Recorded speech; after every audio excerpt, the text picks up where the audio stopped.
So let's talk about something that we're probably all hearing about a lot. Maybe we don't have a lot of information about it. So let's dig into the topics of mental health needs for our students and the effects of trauma on students, as well as social emotional learning.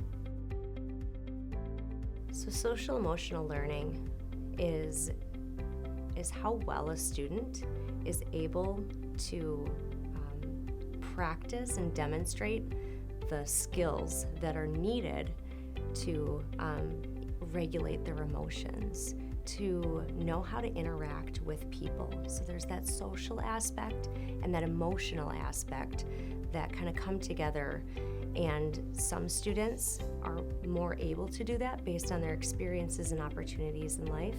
Other students have more challenges. So often we have to take time to teach people and to teach kids the skills that they are going to need, give the opportunities to practice doing those skills so that when it comes to life, they're able to walk out of our schools and being able to demonstrate that they can be socially and emotionally prepared for the things that get thrown their way. Mental health is just the overall term we use that represents how able a student is to regulate emotion, to identify that there's a thought that's happening that affects my body, and then being able to adjust and behave in a specific way or behave in adaptive or maladaptive ways. Mental health is like the outcome of the social and emotional learning that has to happen. And so when we think about the skills that are needed to act, socially appropriate, and we think about the ways that students need to regulate their emotions, those can all be taught in isolation. I think mental health is the outcome of the person's ability to tie the social emotional learning together. What we know about trauma is that it actually affects a student's ability to learn. It affects the brain.